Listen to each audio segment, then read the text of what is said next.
I would now like to invite Mr. Adonis Yiangou. Mr. Yiangou studied business administration and finance at the Baruch College of the City University of New York. In 1996, he became a member of the Cyprus Green Party and currently holds the position of Secretary General. In 2003, he became the chairman of the Board of Cyprus Land Development Organization. He is also currently the executive director of the PCM Advisors. His lecture topic today is a new sustainable economic model for Cyprus. Can you please have a round of applause for Mr. Adonis Yiangou? The slideshow, it's going to be a refreshing tool, as my speech may bore a lot of you at this time. But I hope you enjoy it. Cyprus is beautiful. Okay. It is with great pleasure and some apprehension that I arrived at this forum to present my paper. My pleasure lies in the anticipation of exchanging views and ideas on the current economic situation. My apprehension is, of course, based on the fact that my country is also the most recent member of this unfortunate club of broken economies in Europe. I want to start my address with a quote from Groucho Marx, the comedian, not the politician, not the economist, actually. He said, "It isn't so much that hard times are coming, the change observed is mostly soft times going." So, Cyprus, at the start of the 21st century, took a decisive step towards transforming the country's financial services center. This effort was based on three pillars: the high standard of its human resources, the very attractive tax regime in conjunction with a number of bilateral agreements for the avoidance of double taxation, and the pending accession of Cyprus to the European Union, which eventually took place in May of 2004. Today, this model of economic growth is in question by some of our European partners. The difficult economic situation of the country has given rise to various disparaging and unfair remarks about Cyprus. Particularly, harsh language has been used by some German politicians who recently described Cyprus as a country of Russian oligarchs, the Serbia mafia, and tax invaders. According to estimates by the European Commission, the Cypriot economy is expected to experience at least 2 more years of recession. The limited liquidity faced by the Cypriot government requires the immediate signing of a Memorandum of Understanding agreement with the so-called Troika, which will allow Cyprus entry to the European support mechanism. At the same time, economic activity has been frozen since the subscriber of the private sector, the banks, also faces serious problems with capital inadequacy and therefore reduced ability to provide new funding. The result is an unprecedented rising unemployment rate of 15% of the total population in Cyprus, which is 800,000 people, recording the largest increase of any country in the Eurozone in a single year, and a fiscal hole approaching 20 billion euros. The numbers are minimal compared to the budgets of other European countries, but for a small island as Cyprus, they're really big, really big. Unemployment for decades until January 2009 never surpassed 4%. So you know what's coming. And if we take the Greece and Spain, 15% of unemployment could be within another year reach easily 20-25%. We're now called to redefine our image, our economic and social resources, and to reposition our country within a Europe also hit by economic crisis, looking for a fresh start. Cyprus can and should be treated as an attractive partner in a rapidly changing environment, both within the EU and globally. We first need to rediscover our values, to place them in a modern context, and then to find a cohesive dialogue among ourselves and subsequently within our European partners. Our view for a new sustainable economic model for Cyprus sets as a primary objective the strengthening of the competitiveness of the European Union through implementing smart models of growth, placing the foundations of a knowledge-based economy and a program of sustainable development. These three priorities are important in an effort to create the conditions for better jobs, increased productivity, and social cohesion. Each member state is required, of course, to develop its own strategy for achieving the above objectives. The new economic model should not only encompass the common European goals, but also embark on a course that achieves our own aspirations. Cyprus, as a small economy, must begin to plan independently of the common strategy that Europeans have set collectively as a top priority, since this will reinforce the opportunity to get out of the current impasse. All these efforts cannot, of course, be pursued in a vacuum. We are a country with a rich history and culture.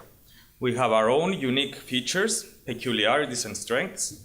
We have natural beauty and landscapes. I don't know, what did I push here? Destroyed the natural landscape. And I'm a green. Okay. And now we also have the recent discoveries of rich natural reserves with significant evidence of the existence of substantial quantities of hydrocarbons in Cyprus maritime area and a decisive incentive for future investment opportunities. All these factors, placed under one umbrella, will surely contribute to creating the necessary foundations for Cyprus to take a big step forward. And allow me to elaborate on that. Let's start with our attributes. We are a proud, hardworking, and resilient people that have been endured a succession of conquerors and cultural amalgamations. Deeply rooted in our DNA is an innate hospitality and insular innovation, since our history has none other than a constant struggle for existence and identity on our troubled island. On the other hand, our weaknesses can be mainly found in a political system imposed by the colonial forces that has encouraged our people to become complacent and deeply entrenched in ethnic and partisan politics. This in turn has produced a lack of visionary leadership and a lack of innovative thinking, inevitably leading to little or no long-term social and economic planning, in hindsight sustainable growth. We're a small community, but very multicultural. Within the frame of our constitution, we encompass Greek Cypriot majority and minorities of Turkish Cypriots, Armenians, Maronite, and Latin communities. Our accession to the European Union has attracted thousands of foreign workers on the island from countries within the EU, from countries of the Middle East, and from countries as far away as Sri Lanka, the Philippines, and even China. We advocate religious and cultural tolerance and promote our country through multilingual facilitation on tourism, trade, and financial services. Cyprus offers a remarkable for its size infrastructure, and in order to analyze this statement, I will divide infrastructure into two broad categories: the physical and the unquantifiable.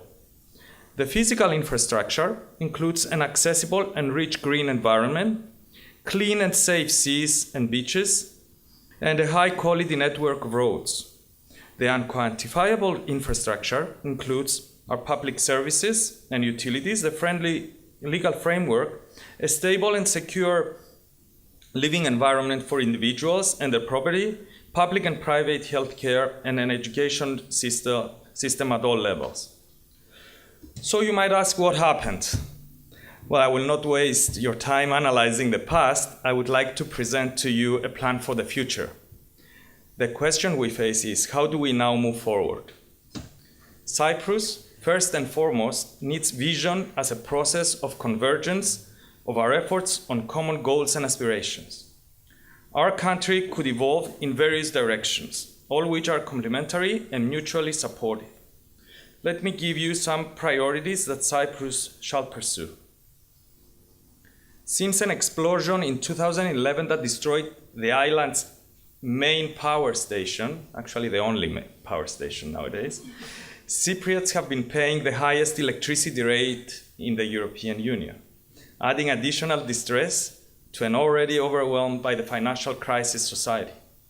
I say that, in spite of this disaster, from the ashes of fossil fuel power, Cyprus can grow into an environmentally conscious island with immediate investment in alternative energy sources, solar and wind, and by 2017 be in a position to utilize its natural gas resources and with its revenues to help pay off its debt. Cyprus could also, at the same time, reinvent itself as a reasonably priced but quality holiday destination, once again becoming a preferred holiday resort of Europe and a gateway to the Middle East. Cyprus has the capability of becoming a regional European research and education center focusing on topics related to the Mediterranean environment and genetics, as well as to regional politics. A meeting place of culture and business in the center of the Middle East, or as we like to say, a crossroad between East and West.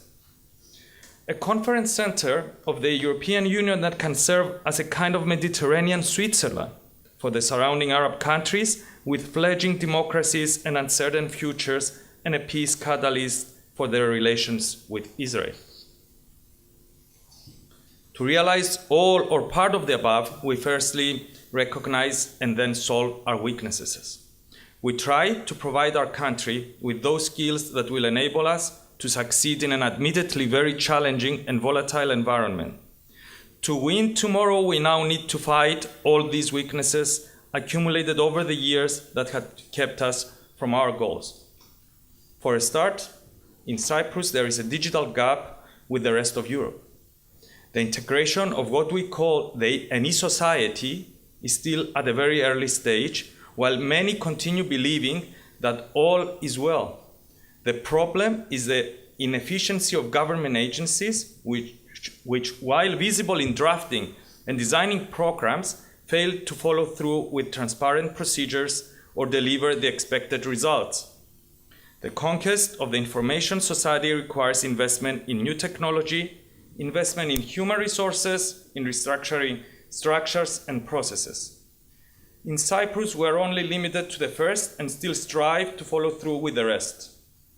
Education is an area where, while investment is sufficiently satisfactory, in order to bring results that will assist Cyprus on this new path, we should invest in the other two pillars. The Ministry of Education is currently developing long-term planning for new technology and, secondly, changing directions in educational needs with specific and measurable goals and targets, aiming at redirecting our youth to alternative career choices. What are we experiencing today? Crisis in the Cypriot economy, unemployment, especially among young people, and a lack of competitiveness. Globalization has taken us unprepared. The economic model needs revision, and for all of us, the bet is to transform our economy into an adaptable and flexible economy. A competitive economy that creates more and better jobs, where young people will be better positioned to innovate, produce, and earn by negotiating their knowledge and talent. A critical factor for the success of this venture is to invest in human capital. In our view, this is the most sustainable investment that can be made in Cyprus. To do all this, we're developing a coherent policy that sets research, new technologies, and innovation for producing financial results that will be targeted and not spasmodic. We need to create a research culture and a culture of innovation from the first years of primary school. All this cannot be achieved merely by proposal. It should be implemented in educational programs and be part of a broader educational reform. And in this case, emphasis should be given to procedures and manpower. We recognize that in the future, the societies that will survive will be those that are innovative and therefore competitive. The improvement of the educational process at all levels is a prerequisite for innovation.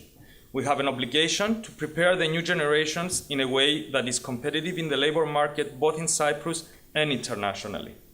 This is our only hope to surpass quickly our technological illiteracy and reduce the gap that separates us from the rest of Europe. Today we are faced with a situation where the players in Cyprus have difficulty recognizing this need. We have remained for too long committed to outdated practices that do not allow the interconnection between education, labor market, and entrepreneurship.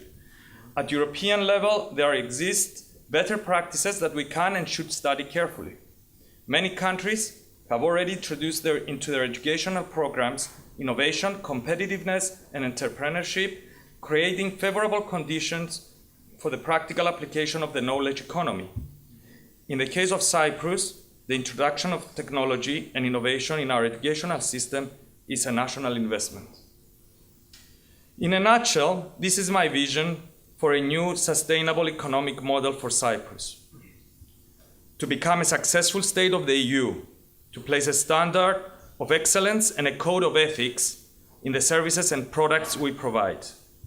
To apply strict regulation and supervision on the public sector with measurable criteria and public accountability.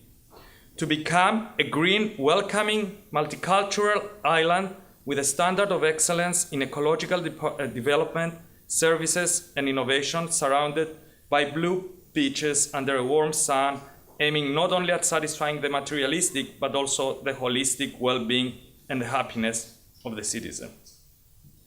In an address in 1959, John F. Kennedy said, "When written in Chinese, the word crisis is composed of two characters.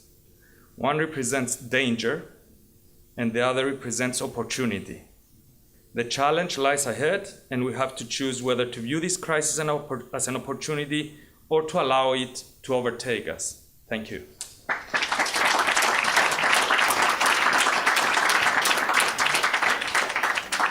Thank you very much.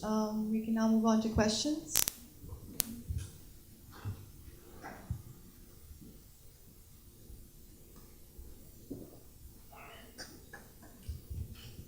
Hello, we welcome you here in ICT House. My name is Serjan. I am one of the master students here. I was hoping to ask you a tourism-related question, actually. I was going to ask you, is that safe to travel Cyprus?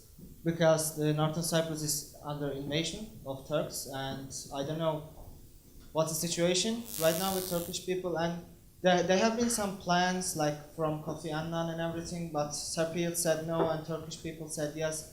And I guess it has to be considered as a problem, but why it's not solved by Cypriots, Okay. I mean Southern Cypriots. So what is your aspects in this invasion? Okay. And if you want to visit Northern Cyprus, we have to take visa from Cyprus or from where? From Britain or from Turkish people? Thanks. Okay, for a very small island, which is just a dot on the map if you see it, usually, it is a divided island. There was an invasion by Turkey in 1974. The problem is still there. There hasn't been a solution. Yes, you are right. There was an effort in 2003 we put a referendum to the two communities to decide. Yes, the Turkish community voted yes to that plan, and the Greek Cypriot community voted no by a majority of 76%. That was the vote and the decision of the people. Of course, this was guided by politicians as usually, and I don't want to go into details right now. It is a safe country to visit. Yes, it is a tourist destination, very famous European tourist destination. It is safe. The border is open in inverted commas. I mean, you can visit both sides of Cyprus when you are there. There is a visa to be approved if you want to go to the northern side. But if you are within Europe, you can always visit the south side without any visas requirements. I'm sorry, was there something else you wanted? What is your aspect, I asked about this invasion? I ask about your aspects about this invasion. So how should it be solved? Well, my belief is that we're going to have a solution, and this is not going to be delayed much more. I don't want to get into the details right now, as it's out of our core, it's out of my core speech, but we can discuss it later if you want.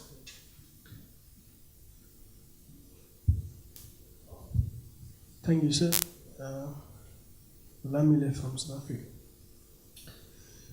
Just a few questions. First, you says you view that the future for Cyprus must plan independently from EU. My question is that not possible a suicidal decision? Why did you join EU if you plan to plan independently of EU? Number two, Cyprus labor force sits at 8.5% agriculture, 20.5% industry, 71% services, which means education is key, is strong, if my economics serves me well. Now, you earlier mentioned that your workforce is largely integrated in terms of receiving the workforce from Asia, Africa, and European countries. Currently, the EU zone is sitting at 10% of its population being non-Europeans. That is 47 million population. And the EU is facing a job crumbling and economic crisis. Do you foresee this strategy to sustain your economy being dependent on the workforce outside Cyprus being sustainable? Okay. Bear in mind now, the Nazi of Greece is proposing that they must go. Thank you. Okay, I'm glad in Cyprus we still haven't had the Golden Dawn phenomenon, though we do have some very low in percentage political movements towards that. I think in the last presidential elections, the representative of the Cyprus Golden Dawn received about 0.8% of the vote, which is very low compared to the 16% that they have in Greece. But that I think will increase as the crisis now it's over. It's taking over. Also, I would like to say that unfortunately, the people outside European Union, the workforce that has been in Cyprus for the last years, because of the crisis, they are leaving themselves. I mean, if they don't see any opportunity or no jobs are available anymore, they don't find a reason in staying. So unfortunately, that will also be diminished eventually. So that may not bring in the forces of Golden Dawn to force them out. It's a very small country. It's 800,000. So we should be flexible. Actually, that's my question. How can a country of 800,000 people are not leaders in change, are not flexible enough to accept change, and we're lagging on that? Unfortunately, it has to do with the history of the island, and as I explained before, a very tormented history. So I want to believe that eventually this crisis will bring in change and people will go forward. More questions or comments? Thank you very much for your time. Oh, sorry. My question is about the. Yeah, I'm Giovanni. I'm from Italy, and I work here at the ICD. My question is more related to the green political movement. I don't know how much the percentage of the Green Party in Cyprus, but among the southern countries and Mediterranean countries, the green political movement seems they don't appeal to the electorate, and I wanna know if you have some explanation for why, compared to some other parts of Europe, like in Germany or in Belgium or in the Netherlands, where they gather like around 10-20% of the of the electorate, whereas in the south they don't. That would be a nice paper for you to do and do some research on the matter. It's a question that I would love to have some answers on. Actually, Cyprus is doing much better than other neighboring countries in that sector. We have 2.1% of the vote of the people. We have one representative in the parliament out of the 56 members they have. We have one. Greece doesn't have participation. Italy don't. Not even Spain, I guess. And I don't want to go to the southern part of the Mediterranean, the Arab world, where green parties almost are not existent. So yes, in Cyprus we're doing fairly well on that. We hope to grow more. And now I'm the Secretary General. I've been appointed 2 days ago. Wow. So, part of my strategy is to open up as much as I can to the citizens movement now within the crisis and attract more young people in the party and try and enforce policies that will help Cyprus to go forward in that sector.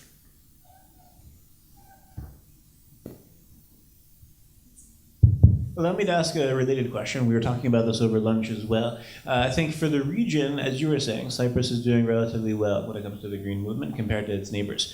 However, it seems like the main challenge which still needs to be overcome is, let's say, winning the hearts and minds of citizens. Do you have any specific ideas or suggestions how civil society or an organization like ICD, for example, could engage or somehow try to engage citizens more in order to speed up that transition? I mean, even though 2.1% is good compared to the neighboring countries, there's a long ways to go. And I think a lot of it does have to do with that exchange with private citizens and civil society. Do you have maybe a success story of where you saw a kind of a project that really succeeded? Or do you have a wish or a desire for the kinds of activity that a civil society organization could do? Well, as I said before, crisis creates opportunities. So we want to take advantage of the crisis to create more jobs through the energy sector, the alternative energy sector that the Green Party is heading. Cyprus has, out of the 365 days of the year, we have 300 days of sun. So I really wonder why we don't have alternative energy set already, and we still have to depend on fossil fuel. But that has to do with other older politics that you all know how things work in that part of the world. And I think that's where we want young people to come in and to stop these practices. And we want to make people to become more involved in their routine and the daily life of the island. And do you think European Greens could also be helpful in that process? For example, we have a very good connection with the European Greens, and we hope they will help us a lot on that sector. Thank you. Thank you. We still have time for additional comments or questions. Let's.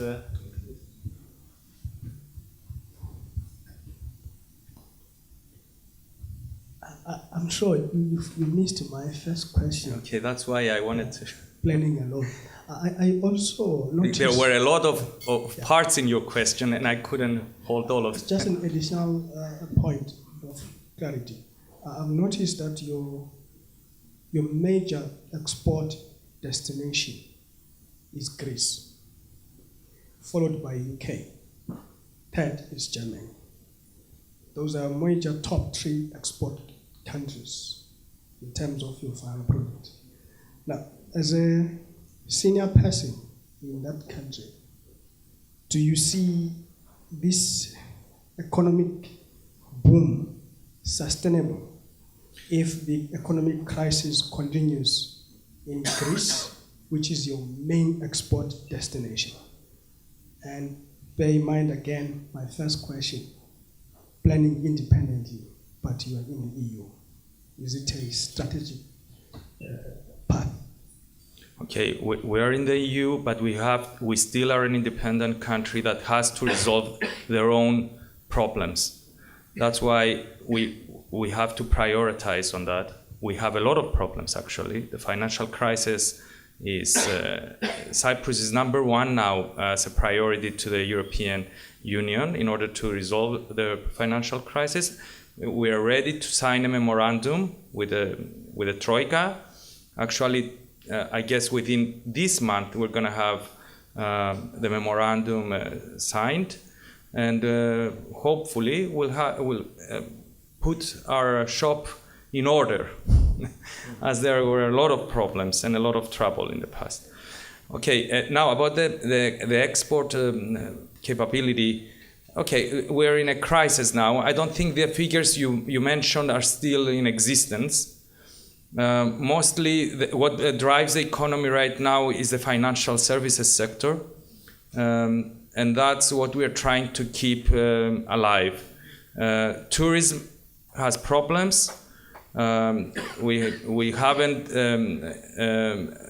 taken advantage of the new tourist models. We still have an old touristic model, and that's another thing we have to change soon. There are a lot of problems in the island. I accept that. Unfortunately, I'm not in power. I represent a very small percentage. I hope they would listen to us more.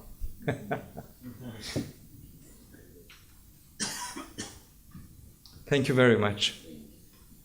Mr. Castro wanted to ask something.